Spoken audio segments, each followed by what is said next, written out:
ایک ایک بدعت کو غلط کہنا، سرکوبی کرنا اس کے بارے میں، یہ اس کے لیے کہاں ممکن ہے؟ تو اس وجہ سے آپ نے یہ دیکھا ہوگا بہت سارے جو گروہ ہیں جو مسلمانوں کو اکٹھا کرنے پر بہت زیادہ زور دیتے ہیں، بالعموم عقیدے کا خالص ہونا ان کے ہاتھ سے خاصی حد تک چھوٹا ہوا ہوگا. یہ بات درست ہے یا نہیں؟ اچھا، تو آپ اس فرض کو ہاتھ ڈالیے تو یہ فرض آپ کے ہاتھ سے چھوٹتا ہے، خاصی حد تک چھوٹتا ہے، اور آپ اس فرض کو ہاتھ ڈالیے تو اس فرض وہ فرض جو ہے وہ آپ سے خاصی حد تک چھوٹتا ہے.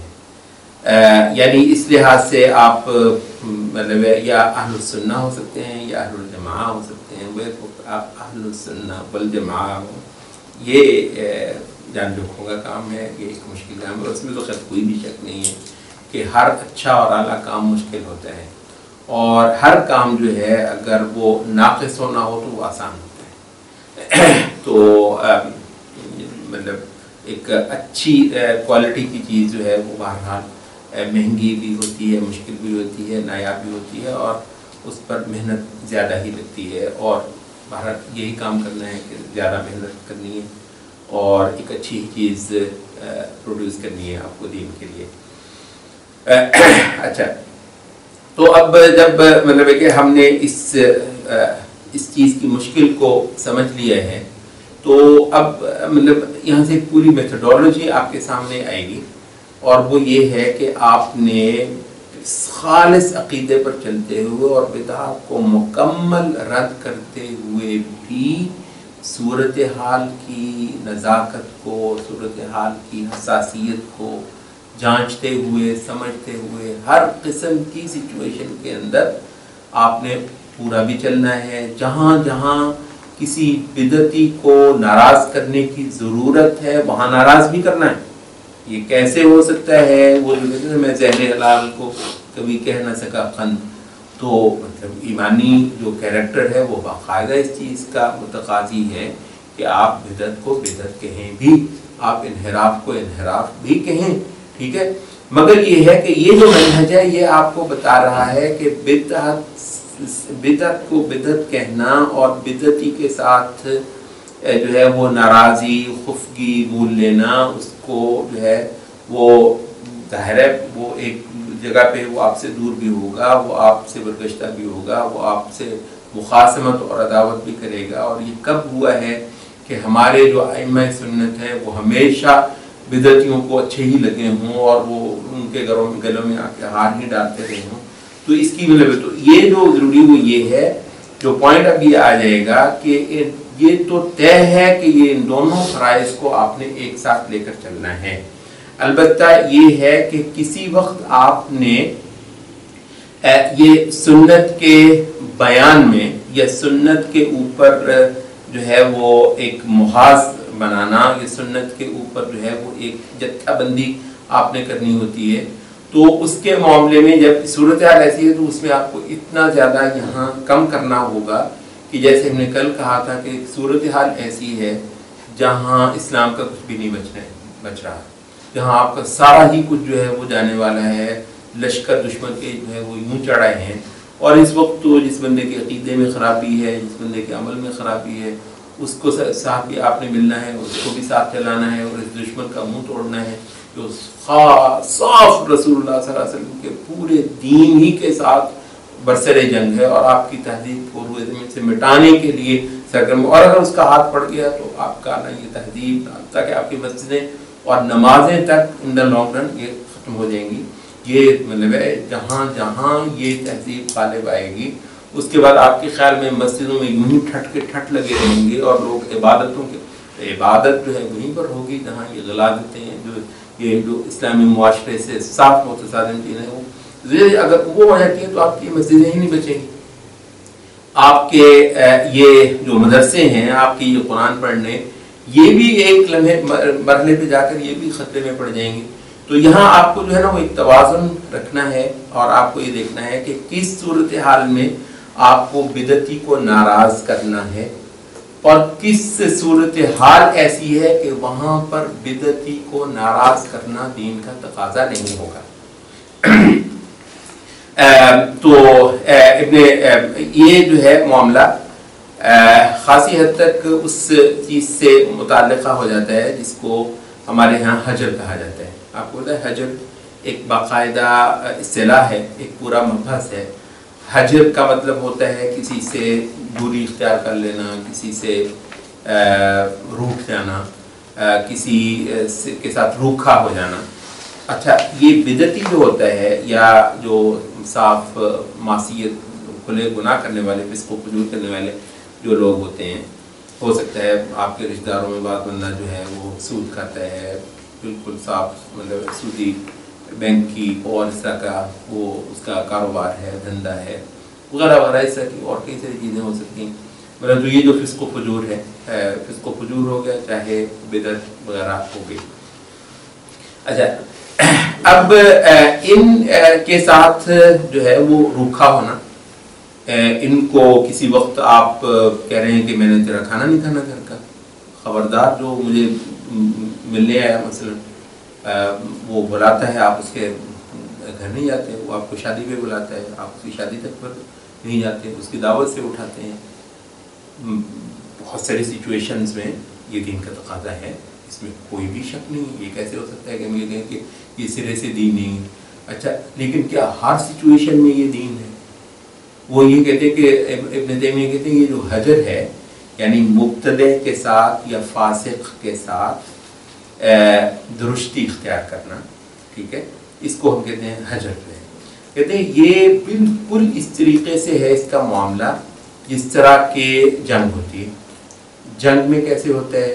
جنگ کے اندر کسی وقت آپ حملہ آور ہوتے ہیں، کسی وقت آپ صرف جو ہے وہ دفاع کرتے ہیں، حتیٰ کہ کسی وقت آپ دفاع بھی نہیں کرتے بلکہ میدان سے پسپا ہو کر پیچھے چلے جاتے ہیں کہ یہاں جو ہے وہ نہیں لڑا جاتا، آپ میدان سے پسپا بھی ہوتے ہیں. تو کہتے ہیں کسی وقت آپ پیچھے آیا کرتے ہیں، بیک فٹ پہ جاتے ہیں، اور یہ بھی جنگی حکمت عملی کا تقاضا ہوتا ہے. اور کسی وقت آپ دشمن پر حملہ آور ہوتے ہیں، اور کسی وقت ان دونوں انتہاؤں کے بیچ میں کوئی چیز ہوتی ہے جو آپ کرتے ہیں. تو جنگ ہے، آپ نے ایک سچویشن دیکھنی ہے. تو جو بندہ کہتا ہے کہ جنگ کا مطلب صرف حملہ آور ہونا ہے، وہ غلط ہے. تو پسپا ہونا بھی بسا اوقات جنگ کا حصہ ہی ہوتا ہے. تو اس وجہ سے وہ کہتے ہیں کہ امام احمد بن حنبل سے پوچھا گیا جہمیہ کے بارے میں. آپ کو پتا ہے اسلامی تاریخ میں بدترین بدعت جس کو مانا گیا ہے وہ جہمیہ کی بدعت ہے، جو اللہ تعالیٰ کی صفات کا انکار ہی کرنے تک چلے جاتے تھے. اچھا، تو بعض اس میں بھی آتا ہے کہ احمد بن حنبل نے کہا کہ ہم ان کو 73 فرقوں میں بھی نہیں گنتے. اچھا، تو کہتے ہیں کہ احمد بن حنبل سے پوچھا گیا جہمیہ کے بارے میں، تو آپ نے کہا کہ ان کی ذرہ عزت کرنا جائز نہیں، ذرہ ان کو احترام دینا جائز نہیں. ایسے یعنی ان کو ڈانٹ کر رکھنا، مجلس سے اٹھا دینا، ملنا نہیں ہے ان سے کسی بھی انداز میں، ان کو یہ محسوس نہ ہو کہ وہ بھلے لوگ ہیں. تو یہ چیز دین کا تقاضا ہے. اچھا، تو کہتے ہیں کہ احمد بن حنبل سے پوچھا گیا کہ اچھا تو پھر آدمی خراسان میں ہو. اب یہ خراسان جو ہے جہمیہ کا گڑھ تھا، جہاں وہاں پر جہمیہ بہت زیادہ تھے، اور ایسے ہے کہ اسٹریٹ ہی ان کی تھی. گویا احمد بن حنبل یہ جو بتا رہے ہیں یہ بغداد سے متعلق بتا رہے ہیں، جو مسلمانوں کے جو دوسرے بڑے میٹروپولیٹنس ہیں جہاں عوام الناس جو ہیں سنتی کے اوپر ہیں. بے شک حکمران جو ہے وہ ایک بدعتی بھی ہو گیا ہے، بدعتیوں کا ہم نوا ہو گیا ہوا ہے، اور سنت پر قائم علماء کو کوڑے مارتا ہے. لیکن عوام الناس آپ کو بتایا مطلب یہ تھا کہ وہ کہتے ہیں کہ ایک سنی عالم فوت ہو جاتا تو پورا شہر جو اس کا جنازہ پڑھنے کے لیے آ جاتا، اور ایک معتزلی یا ایک کوئی جہمی جو مر جاتا تو 10 بندے اس کے جنازے کے لیے ڈھونڈنے مشکل ہو جاتے تھے. تو یہ تھے مسلمانوں کی جو بڑی بڑے شہر اور بستیاں. تو کہتے ہیں پوچھا گیا کہ جو خراسان میں کیا کرے. آپ نے کہا احمد بن حنبل نے کہ گزارہم وہاں پر ان کے ساتھ جو ہے وہ مدارات کا یہ جو ہے کوئی جو ہے وہ گول مول سا انداز جو ہے گزارے کا انداز یا لحاظ ملاحظہ شاید صحیح ترجمہ ہوگا، وہاں ان کے ساتھ لحاظ ملاحظہ کا جو ہے نا وہ طریقہ اختیار کیا جائے گا. اس کی وجہ یہ ہے کہ آپ ہیں وہاں پر بہت تھوڑے جو سنت پر ہیں، تو آپ وہاں ان سے روٹ کر دکھائیں گے تو ان کو کیا پڑی، وہ یہ تو وہاں پر ہوتا ہے جہاں آپ ان کو روٹ کر دکھایا، آپ ان کو ڈانٹ کر دکھایا تو ان کو سبق ہو گیا. تو یہ اصل میں تو یہ ہے. اب یہ سارے مبحث جو ہے نا حج وغیرہ کے آگے آئیں گے بھی ان کے سلسلے میں. پوائنٹ یہ ہے کہ اس سنت پر رہنا اور بدعت کی سرکوبی کرنا، فسق و فجور کا خاتمہ کرنا، یہ سارا کچھ جو ہے وہ ایسا ہے کہ اس کا یہ مطلب بہرحال نہیں ہے کہ جو جماعت والا فرض ہے وہ چھوٹ جائے یا بالکل پسے پشت چلا جائے، بلکہ آپ نے اس پر بھی پورا اترنا ہے. Situation to situation, environment to environment, ٹھیک ہے جی، زمانہ ایک زمانے سے لے کر دوسرا زمانہ، ایک دور سے لے کر دوسرا دور. تو اس وجہ سے بہت اوقات یہ ہوگا کہ سچویشن کا یہ تقاضا ہوگا کہ اس سچویشن میں تو البتہ آپ برسر عام بدعت کا رد بھی نہیں کریں گے. یعنی یہ چیز باقاعدہ طور پر دین کا تقاضا ہوگا. یعنی ایک سچویشن، یہ بالکل نہیں، پوائنٹ صرف یہ ہے کہ یہ چھوٹی عقل جو ہے ایک بڑی چیز کو، بہت ساری چیزوں کو ایک بیلنس پر آتے ہوئے نہیں دیکھ سکتے. وہ اس نے یا ادھر کو لڑکنا ہے یا اس نے ادھر کو لڑکنا ہے. اب اس جو ہے ہی چھوٹی عقل اور اس میں چیز ہی ایک آنی ہے، دو تین چیزیں بیک کو اس کی عقل میں اکٹھی سما ہی نہیں سکتی، تو اس کے لیے تو یہ مسئلہ ہی ہے. اس وجہ سے ہم یہ بہرحال ایک جو اسلامی جو تجدید ہے اور اسلامی احیاء ہے اس کے لیے ایک متوازن اصول ہی نہیں. تو یہ ہے کہ ایک طرف آپ کو سچویشن کو دیکھتے ہوئے باقاعدہ طور پر یہ ضروری ہوگا کہ ایک ماحول کے اندر آپ بعض بدعات کا بھی رد نہ کریں. اور اگر دیکھیں مطلب بدعات کا رد کرنا جو ہے وہاں پر ٹھیک ہے، یعنی صورتحال اس بات کی گنجائش دیتی ہے.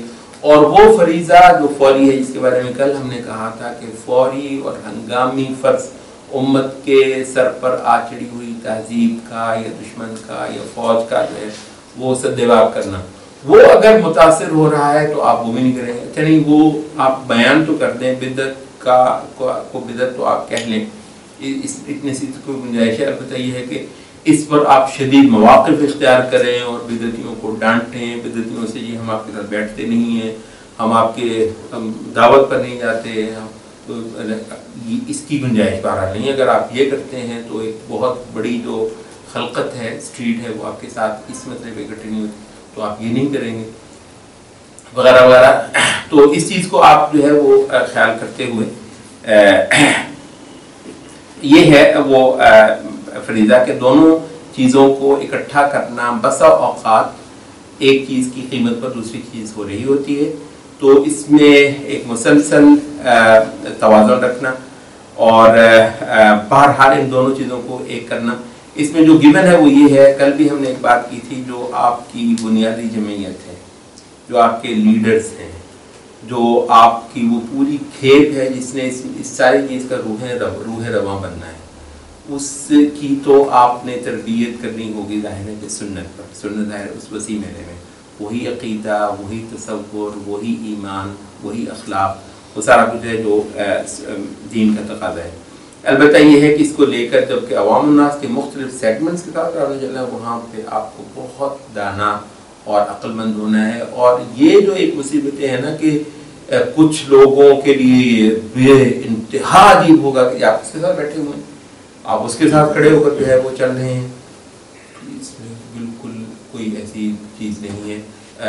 واللہ احق ان تخشى، ڈرنا ہے تو اللہ تعالیٰ سے ڈرنا ہے. یہ جو ہے یہ فلاں لوگ ہیں، یہ آپ کو بے دین سمجھیں گے، آپ کو فلاں سمجھیں گے، تو اس چیز کا خیال بالکل نہیں کرنا. ہاں یہ آپ نے دیکھنا ہے کہ شریعت واقعتاً اس وقت شریعت ہی کا اگر تقاضا یہ ہے کہ یہاں فلاں کو ناراض کر لو، شریعت کا اپنا تقاضا ہے تو پھر کر لو. فلاں کو جو ہے وہ بالکل گھاس نہ ڈالو، فلاں کو بالکل قریب نہ کرو، یہاں شریعت کا تقاضا ہے. البتہ یہ نہیں ہو سکتا ہے کہ کیونکہ کچھ لوگ، کچھ طبقے جو ہیں وہ اس سے واقف نہیں ہیں، وہ پتہ نہیں کیا کہیں گے، اس وجہ سے اب یہ ان کا تقاضا ہے. نہیں، ان کے تقاضے کو نہیں دیکھنا، آپ نے شریعت کا تقاضا دیکھنا ہے اور صرف اللہ تعالیٰ سے ڈرنا ہے. اچھا، یہاں پر یہ کہہ رہے ہیں مؤلف، کہتے ہیں کہ ایسا بہرحال نہیں ہے کہ اس سارے عمل کے دوران آپ کے کچھ خاص اپنے اجتہادات نہیں ہوں گے، یعنی آپ کے کچھ خاص اپنے اجتہادات ہوں گے، آپ کے کچھ اپنے کنکلوژنز ہوں گے، ہر مسئلے پر آپ کی اپنی آراء ہوں گی، وہ آپ اپنے تلامذہ کو، اپنے اصحاب کو، اپنے خاص وابستگان کو وہ آپ پڑھائیں گے بھی، سکھائیں گے بھی۔ اچھا، یہ وہ چیزیں ہیں جن میں اول تو اہل سنت ہی کے بعض طبقوں کے ساتھ آپ کا اختلاف ہوگا، ایسا ہی ہے، یعنی عقیدے کے بعد مسئلے، عبادات کے بعد مسئلے، اور اس طرح کی بات چیزیں ایسی ہوں گی کہ جس میں تفسیر ہے، علم تفسیر ہے۔ مثلا یہ ہے کہ آپ سمجھتے ہیں کہ یہ تفسیر کے حوالے سے اس دور میں جو ہے وہ فلاں چیزوں کو پڑھانا چاہیے، پھیلانا چاہیے،